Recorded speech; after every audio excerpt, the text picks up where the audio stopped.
Hi, I'm Maple. Today I'll be watching top 10 worst starter Pokemon to pick by MandJTV. My Pokemon experience is I like Nuzlocke and I play a lot of Pokemon challenges, specifically Kaizo Ironmon, which I most recently actually beat on attempt 2946. So I'm playing Super Kaizo Ironmon now, which is even harder. So anyways, I'm excited to watch the video today. Let's get started, okay? Greetings, Pokéfans! Michael here, and 8 years ago, Jesus, I made a video of the top 5 worst starters and attempt to get rage bait views by saying Empoleon was ugly. And to be fair to me, I did get the views. This video is the top 10 worst starters, but my ranking method will not be the same. So he won't be ranking by ugliness this time. Gotcha. This video will rank the starters based on which ones are the worst to pick in the games in which you can select them. I've already made a video about the best starter in every game. Okay, so I assume that means he'll be going by, I guess, how difficult maybe the early or mid game will be in that kind of stuff. Just because, like, sometimes picking you the right starter Pokemon, like, for example, in Gen 3 Fire Red Leaf Green, it makes it really easy to deal with Brock and Misty if you just happen to pick the grass type. So, probably something similar here, right? So this is the opposite. Which starters make the game more difficult by selecting them? Number 10, Sprigatito. I should say first that Sprigatito is not a bad starter. Meowscarada is fast and hits hard, and its signature move Flower. Yeah, this one, it always crits. That's crazy. I don't know, man. Crits are actually crazy because they bypass like stat changes too on like the enemy Pokemon. So if their defense is like really high, it just doesn't matter. Trick is stupid good. It's just that when you have a top 10 list, but there's only 30 starters total, 9 of which are never going to be in here because they're the best starter in each of the regions, you're going to end up with some Pokemon on the list that aren't awful, just somewhat flawed. Scarlet and Violet's major battles can be done in any order, but I'll be basing my decision on the suggested order. And the first 4 battles of that are Bug, Rock, Grass, and Flying. 2 of those Sprigatito is weak against, 1 it mutually resists, and 1 it's good against. The next stretch is a bit better, but not great. It evolves into its final form at 36, so if we look at the battles up to that level, it's good against Water, neutral against Dark and Normal, defensively good against Electric, offensively bad against Steel, then weak to Fire and Poison. That means it really only has 2 good matchups before getting to its final form. It really starts to excel once it's Meowscarada, so it's far from totally useless, but it's just gonna require a bit more patience for it to get good than several other starters. Number 9. Honestly, looking at the Scarlet and Violet, like, I don't know, recommended order kind of just made me realize that I don't think I did anything beyond the gyms in Scarlet and Violet. There's like 2 other paths and that kind of stuff. The one where you just make some sandwiches for the dude's dog. God, it's been a long time since I've opened up Scarlet and Violet. And the other one with those, who are they again? The bullied the bullied kids? Yeah, them. I don't have the DLC either. Yeah, I think I literally just did the gyms and then I called it. But maybe it was also because my game might have crashed in like the forest. There was like a really thick forest. I forget what it was called. And my game crashed in the forest because I could not load a single frame. I'm sure it's better on the Switch too. Squirtle and Kanto. I have to specify Kanto since Squirtle is also selectable in X and Y. Squirtle's low on this list because it's great against the first gym in the game, Brock, and that's a very significant benefit. With how limited your team options are that early, that's really huge. However, it made it onto this list because it struggles for a while after that. Misty's second gym is Water, so Wartortle isn't helping much, but then back to back you have Lieutenant Surge and Erica, Electric and Grass, which a Water starter obviously gets wrecked by. Having it on your team is a dead party spot for half of the first 4 gyms. Now, to its credit, it's great against the final 2 gyms. I do remember though. Hello, it is I, Shmomipo, and I'm here to tell you, subscribe! When I think my first ever playthrough of Fire Red Leaf Green, I had like a level 50 Squirtle just because I thought Squirtle was too cute to evolve. So that was just me. That was just me. I think when I was like, I don't know, maybe 12 or some shit. But yeah, I had like a level 50 Squirtle because I was just like, no, I don't want my Squirtle to evolve. It's just a bit too cute. So anyways, I no longer play like that. But that was a thing that happened. Fire and ground, but those are late. And by that time, you'll have tons of water type options, including Lapras, who gets stabbed for its ice moves, making it better against Lance later. So basically, it's great, then awful, then good, but replaceable. Number 8, Sobble. None of the 3 Galar starters are awful. In an attempt to balance things, the first 3 Galar gyms are grass, fire, and water. So regardless of your starter, you get one it's good against, one it's mutually resisted by, and one it's weak to. Sobble just gets the worst order. The first gym is grass, then it's not helpful in the water gym, and then finally it gets to take on fire. But after that, water just doesn't get to do much since Inteleon doesn't get a secondary typing. There's no ground specialist, and the rock specialist Gordy is only in sword. So if you're playing Shield, your Inteleon gets to excel in just one major battle. Well, I guess not exactly. 2 of Raihan's Pokemon are weak to water, but Inteleon is terribly frail, which is a liability in double battles. It's not weak to any gyms beyond the first one. There's no electric gym. Except for me. I am on a quest to become the Galar region's first electric type gym leader. But it's simply just not helpful for most of the game. Number 7, Oshawott. Like many starters that lack secondary typing, it's limited in where it can excel. But Unova is especially rough for. I think in Unova, I always picked Snivy or Oshawott. That was just me. I feel like I pick Snivy a lot though when I play Black and White. Oshawott. In Black and White, the Fire Gym leader is technically Chili, who you do not fight if you chose Oshawott. Ground has Clay, the 5th gym leader, and Duat is good against 2 of his Pokemon, but then there's no Rock specialist. So it's just one major battle, but it doesn't excel defensively either. All the starters deal with the advantage having Monkey in the first gym, but then the 3rd gym Berg is actually somewhat dangerous for Duat, since while Dwebble is weak to water, his ace is grass type Leavanny. Then of course there's Elisa, which wrecks it. It's not weak to any gyms after the electric gym, but it's just not much help either. Black 2 and White 2 is similar. Duat now beats all of Clay's Pokemon, but Berg now has 2 grass types instead of 1. The Ice Gym becoming water is a bit of a hit too, since Samurott resists ice and water, but the Ice Gym did not resist water stab. In short, Oshawott really only shines in one spot, and it's in the second half of the gym. Okay, but he's really cute. But he's like cute. Number 6, Squirtle in X and Y. I feel bad because I love Squirtle, but it just ended up in 2 games where water isn't the best starter type, and also it never gets a secondary type to help boost things. Squirtle is the worst Kanto starter selection in X and Y for multiple reasons. The first is that its water typing, its only stab, simply is not helpful against much. Yes, you fight. I keep forgetting that X and Y just give you the Gen 1 starters. I don't remember the exact reason. I think people theorize that it was because in Gen 5, since there was a lack of Pokemon outside of the Gen 5 region, people were really upset at first, so they basically threw a fit, and then in Gen 6, they're just like, fine, you get your Kanto starters. I forget if that's the reason, but I don't know. I think when people look back on Pokemon games, they always go, ah, yes, I love Gen 5, but like during the time, I don't think that was the case. The Rock Gym early, which is credit toward it, but only one of Grant's 2 Pokemon is actually weak to water. Oh, Tyron's head is so big and stupid looking. Well, stupid brackets like endearingly. Okay, when I say stupid, I mean like stupid brackets good, not stupid brackets bad. Stupid brackets good.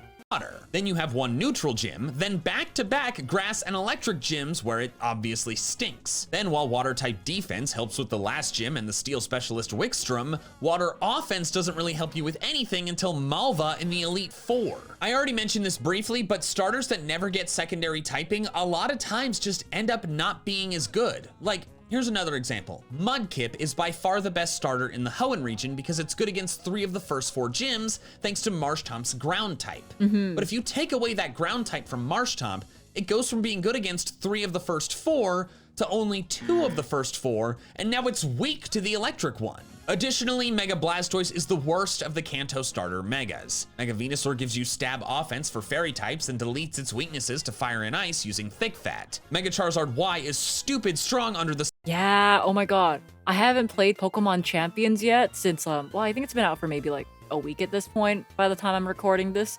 But like, I've watched a couple people play like Pokemon Champions when I watch like people on Twitch or like I watch like my friends and that kind of stuff. And Charizard Y is fucking crazy. Sunlight, it sets up itself. Mega Charizard X is not quite as good as Y, but it still hits with massive damage thanks to Tough Claw's boosted Flare Blitz and Dragon Claw, plus it has 5 resistances. Meanwhile, Mega Blastoise gets Mega Launcher, which sure, gives a boost to some non-stab moves, but the only water move it powers up that Blastoise can learn is Water Pulse. Oh, that sucks. That's unfortunate because like, the other mons get such a nice power-ups then because your only stab move that is affected by your new ability is Water Pulse. It's a 60 power, boosted, I guess, to 90, but still, it feels like it pales in comparison. Which is only 60 power, which means Blastoise's fancy mega ability just makes it so his Water Pulse is now as strong as Surf? Blastoise is simply somewhat of a liability early in the game, and then it's just not helpful later. This marks the halfway point, so real quick, just want to ask you a favor. Check to see if you're subscribed. If you've watched this far, you probably like my videos, but you may not be subscribed even if you think you are, just because, well, YouTube's pretty good at sending you my stuff. So if you do enjoy my videos, hit that subscribe and make sure that YouTube always sends you my stuff. Number 5, Snivy. Regardless of which Unova game you're playing, Snivy is weak to 2 of the first 3. Yeah, but I like how smug she looks. That is all. I think that was like my main reason for picking Snivy. I was like, well, I like the grass starters in general. I tend to like them. But what really won me over is how smug she fucking looks. Gyms. They come as a shock to you, but that's pretty bad. In Black and White, Chili Yeah, but have you considered how smug she is? uses his Pansear, and then Berg has Bugs. In Black 2 and White 2, Chili's gone, replaced by Roxy, a poison type. Okay, I do remember trying to hardcore Nuzlocke Pokemon Black and White and Pokemon Black and White 2, and I chose Snivy every single time. Despite this, yes, it was very difficult.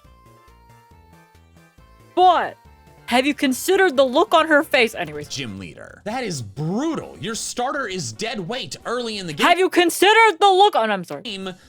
But unfortunately, even once you get past that, it's not looking that good. Despite Servine resisting electric, Elisa has 2 flying type Emolga with Aerial Ace. In Black 2 and White 2 though, they don't get flying moves, so it's slightly better. Then comes Clay. Oh, I forgot about that. Hold up. In Black 2 and White. Black and White 2, they just have 3 moves instead of 4. Oh, that's crazy. Although, no, my god, I can't believe they just took it away. 2 though, they don't get flying moves, so it's slightly better. Then comes Clay, which is favorable, but his best Pokemon, Excadrill, is not weak to grass. Then you have Skyla, which is of course bad. It's a flying gym. The final 2 gyms vary depending on the game. Black and White have an Ice Gym, which is obviously bad for grass, and then a Dragon one, which resists grass. Black 2 and White 2 are more favorable, replacing the Ice Gym with a Water one, but it's for the very last gym of the game, which is a late boon. This means in Black and White, Snivy struggles against 5 gyms, and in Black 2 and White 2, it's 3, but 2 of them are the first 3. Serperior is by no means a bad Pokemon, and in fact, in a recent playthrough on my Plays channel, I had a lot of success in the Pokemon League with it by combining Leech Seed and Giga Drain and Coil with Leaf Blade. But for much of the game before that, Snivy just gets stomped on. Number 4, Chespin. I like Chespin. I think it's cute and it has a fun personality. I think it's cute. I'm not a big fan of its final evolution, but I do think Chespin's very cute. And then Chestnut, I think, is decently cool. I really like its shiny. And then Quilladin, not so much. Fun fact, apparently it was one of the 5 least visited Bulbapedia pages for Pokemon in all of last year. Unfortunately for this small cute thing, it is the worst of the 6 starters in X and Y. When analyzing the best starter pair in X and Y, my 2 finalists were Fennekin and Bulbasaur, or Froakie and Charmander. Notice how Chespin and Squirtle are missing from those options. I already talked about Squirtle, but Chespin just gets absolutely crapped on by Kalos. First, it's immediately weak to the first gym, which is huge points against it. Okay, technically, Surskit doesn't have a bug type move. Yeah, so that's not like as big of a problem. It's basically a neutral matchup, but like Vivian, Chespin ain't doing anything to Vivian. Then the rock gym should be where it shines, but Tyrant isn't weak to grass and... Yeah, and then we have Aurora Beam. And then we just have Aurora Beam. While Amara is, Amara also has ice moves that Quilladin does not appreciate. Then you have... Oh wait, its ability is Refrigerate. I think that turns everything into ice type? The fighting gym featuring a Hawlucha, and then the grass gym features 2 Pokemon with super effective stab against it. The electric gym is mixed since Emolga screws it up, but Chestnut's fighting is good against the other 2. But then you have Fairy, Psychic, and Ice all in a row, all of which Chestnut is weak to. Yes, its fighting type is strong against Ice, but it's... Hold up, let me go back to that one. Refrigerate. Was it just normal into... No, not all. It's like the same as a Pixelate, right? So normal type moves become that new type. So in this case, it would be normal. Okay, never mind. That means only takedown. Oh, that's why it says ice here. Okay, hold up. I wasn't paying attention. I wasn't paying full attention to this. Amara also has ice moves that Quilladin does not appreciate. Then you have the fighting gym featuring a Hawlucha, and then the grass gym features 2 Pokemon with super effective stab against it. The electric gym is mixed since Emolga screws it up, but Chestnut's fighting is good against the other 2. But then you have Fairy, Psychic, and Ice all in a row, all of which Chestnut is weak to. Yes, its fighting type is strong against Ice, but it's a risky matchup because its grass type is weak to it. In short, this means the Chespin line is weak to at least half of the Pokemon in 6 of the 8 gyms. That's crazy. And the last 2, Karina and Clement, still have 1 Pokemon with super effective stab. It's good against half of the Elite 4, but that's really late to see benefits. Kalos just in general isn't that kind to grass types. The fire starters tend to do the best, but Mega Venusaur can get around that with its thick fat ability, deleting its fire and ice weakness, and also just having incredible stats. And its poison type is great for fairies. Meanwhile, Chestnut's fighting type, while it would have been great in other regions, is a liability in Kalos. Number 3, Charmander in Kanto. Charizard fans, please forgive me. While Charizard kicks butt in Kalos, it is the hard mode choice in Kanto. Immediately, Charmander is weak to the first 2 gyms, and that is horrific. As I've said, team options much more limited early in the game, so if your starter, your ace, is not useful in the first 2 gym battles, that's really bad. It's neutral against Lieutenant Surge, a battle thankfully before Charmeleon evolves and gains the flying type, and then it's fantastic against Erica, and that is the last time it is helpful until the Pokemon League. And even then, it's just for Bruno, because Lorelei's ice types are all water type, except for Jinx. But like 4 of her 5 Pokemon are water type. Oh, and I almost forgot. It's not even good against Bruno in red and blue because it learns no flying type moves. It doesn't get the ability to learn fly until yellow version. Another reason for these issues is that fire flying is absolutely a cool type combo, but offensively, it's just not stellar in Kanto. Fire and flying overlap with offensive coverage for bug and grass. So adding the flying type only adds offensive coverage for fighting. That means together the 2 cover grass, bug, steel, ice, and fighting. There's a grass gym leader and a fighting elite 4, but there's no major bug specialist. All the Kanto ice types except Jinx are water type 2, and there's 1 fully evolved steel type in the whole region. For being Game Freak's golden child, they really made its life difficult in its home region. Number 2, Chikorita. I mean, you had to know this one was coming. The Chikorita line is infamous for being just awful. Even ignoring its region, Meganium's just a bad Pokemon compared to most other starters. Its stat spread is one for a bulky support Pokemon, but its pure grass type means it has 5 weaknesses. It has a relatively shallow move pool and not very useful abilities, and worst of all, they removed Bayleaf's sick head leaf thing to give it just 2 little lame antennae? What the hell? That's one of the coolest evolution design decisions that I've encountered. And I understand you could say the same thing about Grovyle to Sceptile. Yeah, I always like Grovyle a lot more just because I like this leaf on top of his head. I do think Sceptile might look a little cooler if it still had Grovyle's leaf. But, you know, I'm just very fond of Sceptile and lizards in general, whereas Meganium... I like the leaf. Like, it's just a... when Bayleaf had Wata. And then of course in its home region, the Chikorita line is almost completely useless. Like Charmander, it's weak to the first 2 gyms, but it never gets any usefulness after that. Because Rock, Ground, and Water got major specialists in Kanto, there's no specialists for those types in Johto. Instead, after Bugsy, there's Whitney, and then Morty, whose entire team is poison type. Yep. They don't have poison moves, but like... But it still kinda sucks that you can't hit them at all. Bayleaf can't really touch them. Then there's Chuck, whose Poliwrath is... I'm trying to think, it's just like... Pretty sure if you just had like grass type moves, you're basically boned here because... What is this? Quad resist? They don't have poison moves, but like Bayleaf can't really touch them. Then there's Chuck, whose Poliwrath is one of the few major battle Pokemon Meganium's actually good against. And then there's Jasmine, who just walls Meganium completely. Then you have Price, who's a mixed bag since he has ice types, obviously bad, but they are technically weak to grass, so it's a risky matchup. Finally, there's Claire's Dragons, which resist grass outside of Kingdra. Then as some extra salt in the wound, your rival, Silver, you know who you battle several times? Hold up, I think I'm mixing up, what is it? I'm mixing up poison bug types and then ghost. Bleh. Basically, his entire team just despises grass types. Of the Pokemon on his Victory Road final main story battle team, 5 of them either resist grass, have super effective stab against it, or both. If Meganium were in another region, it would not be this bad. Like, if it were to switch places with Bulbasaur, then it's good against 2 of the first 2 gyms, and that's really significant. But since it's not, it's stuck in Johto, where they gave all the love to grass in Kanto, it's just screwed. Quick side note, if it ever becomes a starter in a Legends game, I really hope they give its variant a secondary typing.